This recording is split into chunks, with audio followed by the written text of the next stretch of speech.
महाराष्ट्र सरकार के पूर्व मंत्री रमेश जी हमारे साथ सुबह से मौजूद सभाओं के आयोजन में व्यस्त एनसीपी के जिला अध्यक्ष प्रवीण पाटिल जी, पूर्व विधायक विजय जी, पूर्व आईएएस किशोर जी,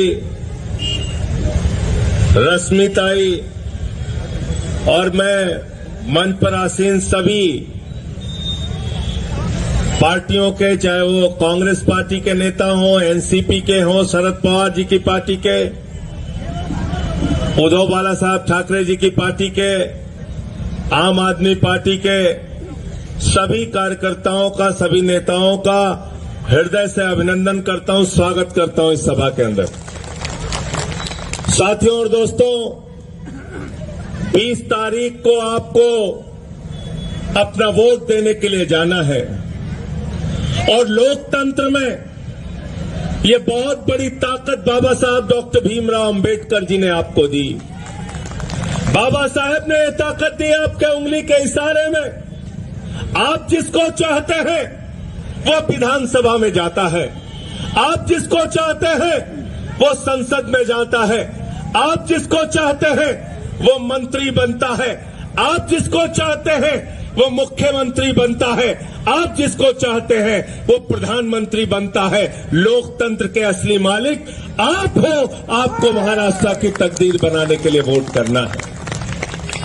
मैं हाथ जोड़कर आपसे विनती करने के लिए आया हूं और इसलिए भी आया हूं कि जिन लोगों से आप लड़ाई लड़ रहे हैं वो भारतीय जनता पार्टी के लोग, वो शिंदे की पार्टी के लोग, वो अजीत पवार की पार्टी के लोग, इन्होंने महाराष्ट्र के अंदर पार्टियों को तोड़ने का काम किया है, विधायकों को तोड़ने का काम किया है, लोकतंत्र को खत्म करने का काम किया है, बाबा साहब के संविधान को कुचलने का काम किया है, महाराष्ट्र की जनता के साथ गद्दारी करने का काम किया है। और महाराष्ट्र के लोगों, छत्रपति शिवाजी महाराज का एक ही संदेश है, गद्दारों को माफी नहीं मिलनी चाहिए।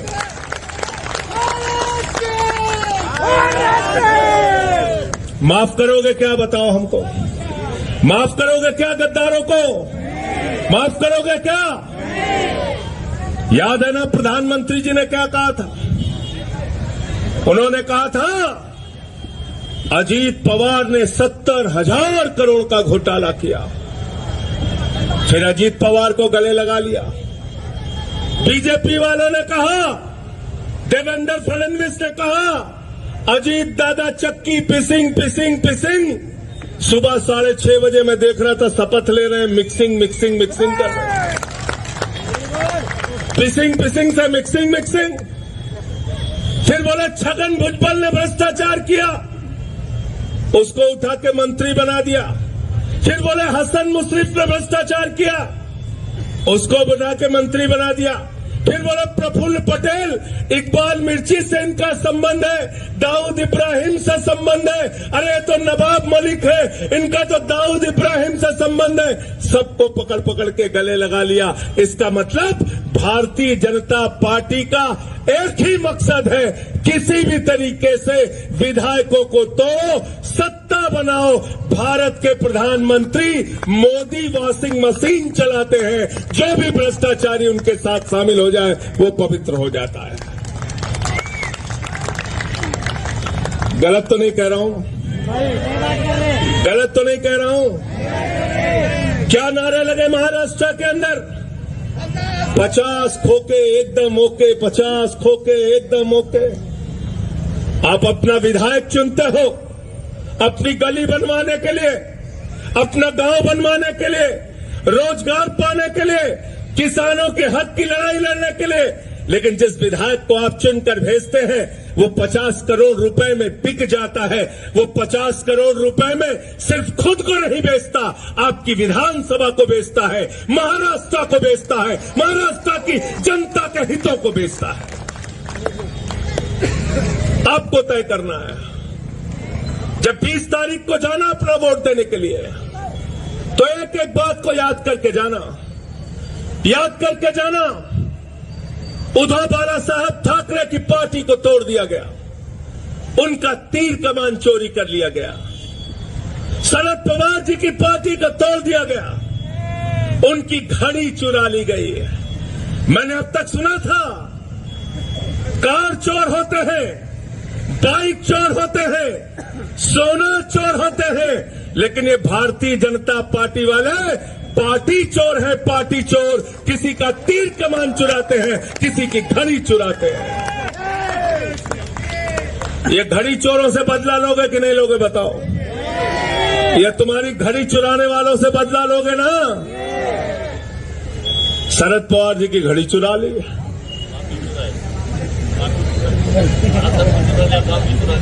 और तीर कमान चुरा लिया बाला साहब ठाकरे जी का। तो ये पार्टी चोर लोग हैं।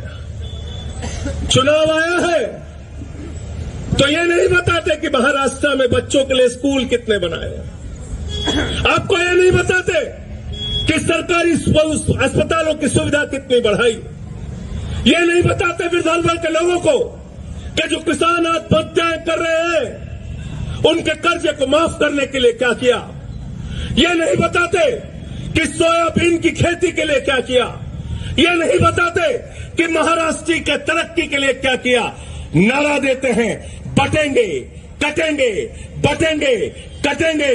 मैं आपसे कहना चाहता हूं, अगर बटोगे तो तुम्हारे बच्चों के सरकारी स्कूल बंद हो जाएंगे, अगर बटोगे तो तुम्हारे सरकारी अस्पताल बंद हो जाएंगे, अगर बटोगे तो तुम्हारी सड़कें टूट जाएंगी, अगर बटोगे तो किसान आत्महत्या करने के लिए मजबूर होगा, अगर बटोगे तो नौजवान ये बेरोजगारी के कारण आत्महत्या करने के लिए मजबूर होगा, अगर बटोगे तो भारत की सेना को 4 साल के लिए अग्निवीर के नाम पे गिरवी रखा जाएगा, अगर बटोगे तो महंगाई से तुम्हारी कमर तोड़ दी जाएगी। इसलिए मैं आपसे कहने के लिए आया हूं, यूपी के, बिहार के, महाराष्ट्र के एक एक मतदाता से कहने के लिए आप सबसे आया हूं कि न बटिए न कटिए, मिलके बीजेपी को रपटिए। करना नहीं करना बताओ? रपटना है ना इनको? हिंदू मुसलमान करते हैं चुनाव में। यहां हमारी माताएं बहनें बैठी हैं, अपने पति से छिपा के 1500 की नोट घर के संदूक में रखी थी कि बेटी की शादी होगी तो ये पैसा काम आएगा, घर बनाना होगा तो ये पैसा काम आएगा, घर में कोई बीमार हो जाएगा तो ये पैसा काम आएगा, कभी मजबूरी में, कभी हमारे बच्चों को जरूरत होगी तो ये पैसा काम आएगा। नरेंद्र मोदी ने कहा, माताओं और बहनों, यही काला धन है, इसको निकालो, लाइन में लगो। नोटबंदी कर दी, पैसा जमा करा लिया। बर्बाद किया कि नहीं किया बताओ? बर्बाद किया। तुम्हारा पैसा जमा करा लिया और पैसा किसको दे दिया? अपने दोस्तों को दे दिया। 20,000 करोड़ लेके नीरव मोदी भाग गया, 10,000 करोड़ लेके विजय माल्या भाग गया, 6,000 करोड़ लेके नितिन संदेशा भाग गया, 3,000 करोड़ लेके ललित मोदी भाग गया। अरे मोदी जी, तुम कहते हो बटिए नहीं, कटिए नहीं, मैं आपसे कहना चाहता हूं, ये हिंगना विधानसभा के लोग बिना बटे आएंगे। हमको नीरव मोदी का घर बताओ, 20,000 करोड़ रुपए लूटा है, हम सब इकट्ठा होकर आएंगे उससे पैसा वापस लेने के लिए। बताओ, चलोगे ना? बताओ हमको 10,000 करोड़ रुपए की संपत्ति जो हमारी लूट के ले गया विजय माल्या, बताओ उसका पता। हम सब मिल के बिना बटे आएंगे उससे अपना पैसा वसूलने के लिए। देश की जनता को बेवकूफ समझते हो। भारत के प्रधानमंत्री चुनाव प्रचार में आते हैं, अपने वादों के बारे में बात नहीं करते। क्या कहा था 2014 में? नौजवानों वोट दे दो, 2 करोड़ नौकरी हर साल देंगे। क्या 20 करोड़ नौकरी हिंदुस्तान के नौजवानों को मिल गई? कहा था महंगाई कम करेंगे, 40 रुपए का डीजल हो जाएगा, 50 रुपए का पेट्रोल हो जाएगा। क्या इस देश के अंदर महंगाई कम हो गई? वादा किया था प्रधानमंत्री ने, किसानों की आमदनी दोगुना कर देंगे। क्या देश में किसानों की आमदनी दोगुना हो गई? नहीं। इन सारे सवालों पर प्रधानमंत्री बात नहीं करते। 10 साल भारत के प्रधानमंत्री रहने के बाद मोदी जी आते हैं, कहते हैं एक रहेंगे तो सेफ रहेंगे। क्या कहते हैं, एक रहेंगे तो सेफ रहेंगे। मुझे शर्म आती है, भारत के प्रधानमंत्री चुनाव प्रचार में जाते हैं, कहते हैं तुम्हारी भैंस चोरी हो जाएगी, तुम्हारा मंगलसूत्र चोरी हो जाएगा, फिर अभी कहा रोटी चोरी हो जाएगी। लेकिन शर्म तो सबसे ज्यादा तब आई जब देश के प्रधानमंत्री ने कहा तुम्हारी बेटी चोरी हो जाएगी। मैं प्रधानमंत्री जी आपसे कहना चाहता हूं, अगर आप 10 साल से भारत के प्रधानमंत्री हैं, 22 राज्यों में आपकी सरकार है, गृह मंत्री आपका, रक्षा मंत्री आपका, उसके बावजूद हमारी बेटियां अगर सुरक्षित नहीं है तो इस्तीफा दो अपने प्रधानमंत्री के पद से और गुजरात में जाकर घास छीलो। जाओ गुजरात में जाकर घास छीलो। देश का प्रधानमंत्री कह रहा है बेटियां सुरक्षित नहीं है, एक है तो सेफ है। यहां कहते हैं एक है तो सेफ है, और दुबई में जाते हैं, कतर में जाते हैं तो वहां शेखों को गले लगाते हैं, कहते हैं हम तुम अगर एक है तो हमारे बच्चे सेफ हैं। किसका धंधा चल रहा है रमेश जी? जय शाह का धंधा चलता है दुबई के शेखों के साथ। देवेंद्र वानखेड़े जी बताओ आप, चलता नहीं चलता? चलता है ना? तो यहां आपसे लड़वाते हैं और दुबई में कतर में गले लगाते हैं। ये राष्ट्रवाद की बात करेंगे, ये राष्ट्रवाद की बात करेंगे। अरे आपकी तो पार्टी का नाम ही राष्ट्रवादी कांग्रेस पार्टी है, आपको क्या राष्ट्रवाद सिखाने आए हैं? मैं नागपुर में खड़ा हूं और आपको चैलेंज देके जा रहा हूं, कोई भी बीजेपी वाला मिले उससे एक सवाल पूछना, राष्ट्रवाद के बारे में तुम लोग बात करते हो भाजपाइयों, अपने 4 पुरखों का नाम बताओ जिन्होंने हिंदुस्तान की आजादी में शहादत दी है। संजय सिंह इस्तीफा दे देंगे राजनीति से। मैं आपसे कह रहा हूं, मैं राजनीति से संन्यास ले लूंगा। 4 शहीदों का नाम बताओ, भाजपाइयों से पूछ लेना, 4 शहीदों का नाम बताओ जिन्होंने हिंदुस्तान की आजादी के लिए अपने प्राणों की आहुति दी है, जिनका ताल्लुक भाजपा की विचारधारा से रहा हो, जिनका ताल्लुक आरएसएस से रहा हो। अरे आरएसएस वो संस्था है जिन्होंने 52 साल तक भारत माता की आन बान और शान तिरंगे झंडे को नहीं फहराया। जिन लोगों ने तिरंगे को नहीं फहराया, जिन्होंने तिरंगे से नफरत की, वो राष्ट्रवादी नहीं हो सकते। ये देश के गद्दार लोग हैं। मैं आपसे कहने के लिए आया हूं, दलितों की पिछड़ों के सवाल पे मैं बात करने के लिए आया हूं। पूछो आरएसएस के लोगों से, पूछो बीजेपी वालों से, 100 साल हो गया आरएसएस को बने हुए, एक भी दलित, एक भी पिछड़ा आज तक आरएसएस का प्रमुख क्यों नहीं हुआ? इसका जवाब मांगो, इनसे सवाल करो, पूछो इनसे। हिंदू की बात करते हो, राष्ट्रवाद की बात करते हो। भारत के प्रधानमंत्री, भारत के पहले प्रधानमंत्री है नरेंद्र मोदी, जिन्होंने पाकिस्तान के प्रधानमंत्री नवाज शरीफ को अपने शपथ ग्रहण में बुलाया। भारत के पहले प्रधानमंत्री है नरेंद्र मोदी, जो बिना बुलाए नवाज शरीफ के बर्थडे का केक काटने चले गए क्योंकि अपने दोस्त जिंदल को ठेका दिलवाना था। भारत के पहले प्रधानमंत्री है नरेंद्र मोदी, जिन्होंने पठानकोट में आईएसआई को बुला के हमारे शहीदों की जांच कराने का काम किया। भारत की पहली पार्टी है भारतीय जनता पार्टी, जिसका राष्ट्रीय अध्यक्ष रक्षा सौदे में दलाली खाते हुए पकड़ा गया। ये लोग राष्ट्रवाद के बारे में बात नहीं कर सकते। ये राष्ट्रवाद के बारे में बात करेंगे ये भाजपा के लोग। इनसे पूछना और कहना संजय सिंह आए थे, क्या शरद पवार जी गए थे जिन्ना की कब्र पे? अरविंद केजरीवाल गए थे जिन्ना की कब्र पे? क्या उद्धव ठाकरे गए थे जिन्ना की कब्र पे? नहीं, जिन्ना की कब्र पे भारत के टुकड़े करने वाले जिन्ना की कब्र पे अगर कोई गया था तो भारतीय जनता पार्टी के नेता लाल कृष्ण आडवाणी गए थे, बीजेपी वाले गए थे। तुम हमसे राष्ट्रवाद की बात करते हो, तुम राष्ट्रवाद सिखाते हो हमें, जिन्होंने इस देश के साथ गद्दारी करने का काम किया, जिन्होंने हमारे तिरंगे से नफरत करने का काम किया। इसलिए साथियों और दोस्तों, आपसे कहना चाहता हूं, अपने मुद्दों पे ध्यान देना, ये फर्जी नारों के चक्कर में मत पड़ना। और जब वोट देने के लिए जाना 20 तारीख को, तो नरेंद्र मोदी ने कहा था ना, माताओं और बहनों, घर का सिलेंडर देख के जाना। एक तो मैं एक बात ये कहता हूं सांसद जी, आपकी भी राजनीति लंबी हो गई, रमेश भाई की तो हम सबसे ज्यादा है। जिंदगी में बहुत नेता इनको मिले होंगे, लेकिन नरेंद्र मोदी जैसा झूठा प्रधानमंत्री आज तक हमने नहीं देखा। जितने कॉन्फिडेंस के साथ आप सच नहीं बोल सकते, उससे ज्यादा कॉन्फिडेंस के साथ हमारा प्रधानमंत्री झूठ बोलता है। हर बात में झूठ, हर बात में झूठ बोलना। एक बार बिहार में गए तो कहने लगे सिकंदर जब बिहार में आया था तो बिहारियों ने मार के भगाया था। बिहारियों ने कहा भैया सिकंदर कभी बिहार में नहीं आया। हमारे यहां खलीलाबाद में गए यूपी में तो कहने लगे संत कबीर दास जी, बाबा गुरु नानक देव जी, बाबा गुरु नानक गोरखनाथ जी एक साथ बैठ के मीटिंग करते थे। उनके जीवन काल में ही 100 साल का अंतर है। ऐसा झूठ बोलने वाला प्रधानमंत्री कहते हैं नाली के गैस से चाय बना लो आप लोग। झूठ बोलने वालों की पार्टी है।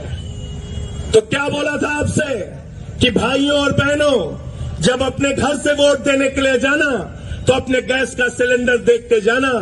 तब गैस के सिलेंडर का दाम था 400 रुपए। आज संजय सिंह आपसे कहने के लिए आया है, जब 20 तारीख को वोट देने के लिए जाना तो घर का सिलेंडर जरूर देख के जाना। 3 गुना दाम हो गया सिलेंडर का। दाल का डब्बा भी देख के जाना, 250 रुपए किलो में दाल खरीदनी पड़ी। सरसों के तेल का डब्बा भी देख के जाना, 300 रुपए में सरसों का तेल खरीदना पड़ा। देख के जाना अपनी मोटरसाइकिल को, जिसमें 110 रुपए का पेट्रोल भरवाने के लिए मजबूर रहे आप। देख के जाना अपनी डीजल वाली गाड़ी को, ऑटो को, कार को, जिसमें 100 रुपए का डीजल भरवाया आपने। देख के जाना किसानों के चेहरे को, याद करके जाना उनकी आत्महत्याओं को, याद करके जाना माताओं बहनों के साथ जो जुल्म और जाति महाराष्ट्र में हुई, और याद करके जाना कि आपके सबसे प्रिय और आदरणीय छत्रपति शिवाजी महाराज की मूर्ति में भी शिंदे सरकार ने घोटाला किया। जो छत्रपति शिवाजी महाराज के नहीं हुए वो आपके कभी हो नहीं सकते, वो आपके कभी। इसलिए मैं आपसे कहने के लिए आया हूं, इस बार वोट कहां पे आपको देना है? 3 नंबर। कहां पे देना है? 3 नंबर। 3 नंबर रमेश जी को तुतारी वाले खाने पे, तुतारी वाले खाने पे। ये तुतारी बजाइए शिंदे के, भाजपा के, अजीत पवार के नापाक गठजोड़ के खिलाफ। ये तुतारी बजाइए बेरोजगारी के खिलाफ। ये तुतारी बजाइए भ्रष्टाचार के खिलाफ। ये तुतारी बजाइए किसानों के हक में। ये तुतारी बजाइए अग्निवीर योजना के खिलाफ। ये तुतारी बजाइए महंगाई के खिलाफ। और जब आप ये तुतारी बजाएंगे तो ये जो बहरे कान है भारतीय जनता पार्टी के, ये आपकी बातों को सुनने के लिए मजबूर होंगे, आपकी मांगों को मानने के लिए मजबूर होंगे। मुझे कोई बता रहा था कि यहां का जो कैंडिडेट है बीजेपी का, उसके बाप को शरद पवार ने बनाया। गलत तो नहीं कह रहा हूं? सही बात है। गलत तो नहीं कह रहा हूं? सही बात है। तो लोग यहां पे कह रहे हैं जो शरद पवार का नहीं हुआ वो हिंगना की जनता का क्या होगा भाई। तो इसकी जमानत जब्त करा देना, इनको जवाब दे देना, सूद समेत जवाब दे देना। आपसे ये कहने के लिए आया हूं कि किसी भी नकली नारे के चक्कर में मत फंसना। ये लोग आपको लूटने का काम कर रहे हैं, आपकी बैंकों को खाली करने का काम कर रहे हैं, देश में महंगाई बढ़ाने का काम कर रहे हैं, और उससे लड़ने का काम महाराष्ट्र के अंदर महाविकास अघाड़ी कर रही है। और महाविकास अघाड़ी की 4-5 घोषणाओं को याद करके चुनाव में वोट देने के लिए जाना। इन लोगों ने अपने घोषणा पत्र में ऐलान किया है, महाविकास अघाड़ी ने ऐलान किया है, सरकार बनने के बाद, महाविकास अघाड़ी की सरकार बनने के बाद माताओं और बहनों के खाते में 3000 रुपए प्रति माह दिया जाएगा। नौजवानों को नौकरी दी जाएगी, और अगर नौकरी जब तक नहीं दे पाते 4000 रुपए नौजवानों को बेरोजगारी भत्ता दिया जाएगा। दिल्ली के अंदर अरविंद केजरीवाल जी ने महिलाओं के लिए बस की यात्रा फ्री की है। मुझे बहुत खुशी है कि महाराष्ट्र में भी महाविकास आघाड़ी ने ऐलान किया है बस की यात्रा महिलाओं के लिए पूरी तरीके से फ्री रहेगी। और यहां किसान विदर्भ के अंदर आत्महत्या करने के लिए मजबूर है। मुझे खुशी है, ऐलान किया है महाविकास आघाड़ी ने कि 3 लाख रुपए तक का किसानों का कर्जा जीरो किया जाएगा, उसको माफ किया जाएगा। मुझे मालूम है कि बिजली के नाम पे आपको लूटा गया। मुझे मालूम है कि आपके साथ यह सरकार तमाम तरीके के अन्याय कर रही है। आने वाली 20 तारीख को सूद ब्याज समेत उसका बदला लेने का काम करना। और इस बार महाविकास आघाड़ी की सरकार बनाइए, महाराष्ट्र को आगे लेकर जाइए। आपके साथ जो गद्दारी की गई है, जो धोखा किया गया है, भारत के प्रधानमंत्री आके भाषण देते हैं। मैं उनसे पूछना चाहता हूं, प्रधानमंत्री जी, महाराष्ट्र के लोगों ने क्या गुनाह किया था?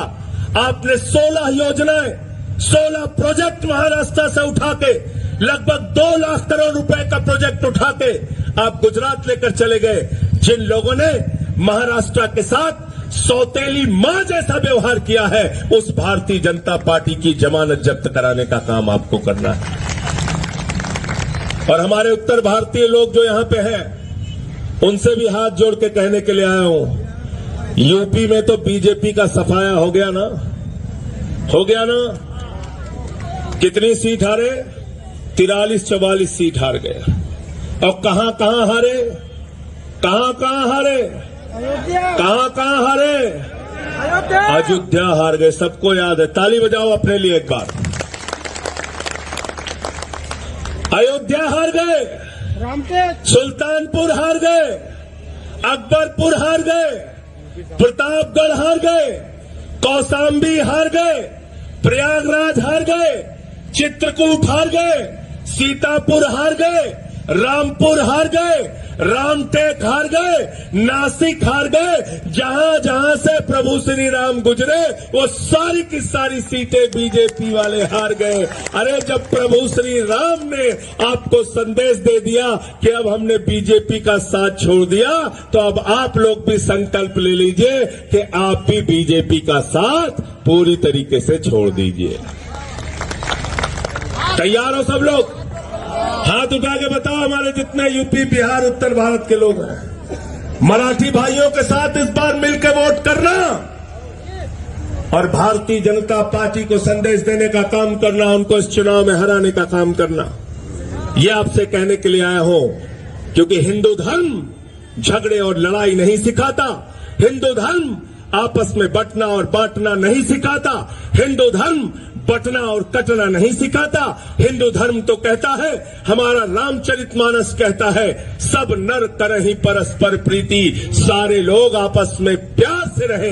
ये रामचरितमानस का संदेश है। हिंदू धर्म कहता है, वसुदेव कुटुंबकम, पूरा विश्व हमारा परिवार है। ये हिंदू धर्म का संदेश है। हिंदू धर्म कहता है, धर्म की जय हो, अधर्म का नाश हो, प्राणियों में सद्भावना हो, विश्व का कल्याण हो। हिंदू धर्म पूरे विश्व के कल्याण की कल्पना करता है। हिंदू धर्म बंटने, कटने, मरने, मारने की बातों में यकीन नहीं करता।